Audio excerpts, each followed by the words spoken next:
Madam gene గయోన్ అనబడి ఆమె France దేశంలో ఉంటే ఓ దేవుని సేవకుడు వెళ్ళి సువార్త ప్రకటిస్తాడమ్మా, నువ్వు యేసు ప్రభుకి నీ జీవితాన్ని అప్పగించాలంటే మేడం జీన్ గయోన్ ఏముందో తెలుసా? నా అందంలో లేని దేవుడు ఎక్కడున్నాడు పాస్టర్ గారు? My beauty is my God. అందమే నాకు దేవుడు. ఈ అందంలో లేని దేవుడు ఎక్కడున్నాడండి?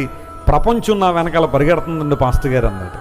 అలా కాదమ్మా, సరే నేను కాదంటలేదు, నువ్వు చాలా అందంగా ఉన్నావు, నీకు దేవుడు కావాలి, దేవుని రాజ్యం నీకు కావాలంటే ఆమె వినలా, దేవుని మాట వినలా. కొంతకాలం తర్వాత మేడం జీన్ గయోన్ ముఖం నిండా పెద్ద పెద్ద గడ్డలు వచ్చేసాయి. ఆ పెద్ద పెద్ద గడ్డలు వచ్చినప్పుడు తన ముఖాన్ని ఇతరులకు చూపించడానికి చాలా ఇబ్బంది పడేది. తలుపు చాటున దాక్కునేదట. భయపడింది ప్రపంచానికి.